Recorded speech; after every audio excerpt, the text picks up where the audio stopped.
So hello guys. So ito lang, gusto ko lang i-share sa inyo itong um, proven and tested ko na solar fan. Since pandemic kasi gumagamit na din kami nitong solar fan kasi dito sa lugar namin is palaging brown out. So kailangan namin mag-isip ng alternative para naman hindi kami mahirapan. So ito, yung item na ito is sobrang worth it bilhin.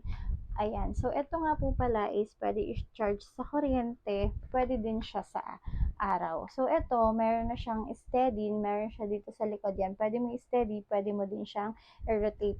Plus, meron siyang dalawang speed. Ayan, malakas na po ito. Promise. Ayan. And then, meron na po siyang kasamang dalawang bumbilya. Dito mo din po siya isasaksak. Ayan.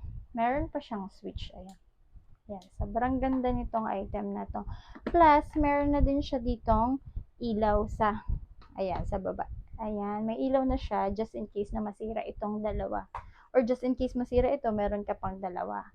Eto pa, ang kagandahan nito, meron siyang saksakan dito para makapag-charge ka ng cellphone mo. Yes, pwede kang mag-charge ng cellphone dito just in case na malobat ka. Ito yung saksakan ng kanyang solar panel. Doon nga pala sa bibilhin nyo, meron na siyang kasamang solar panel, ito, at saka yung itong dalawang bumbilya na to. Ayan, so sobrang sulit na ng price nito, promise. So, hope na nakatulong itong video na to. So, thank you so much.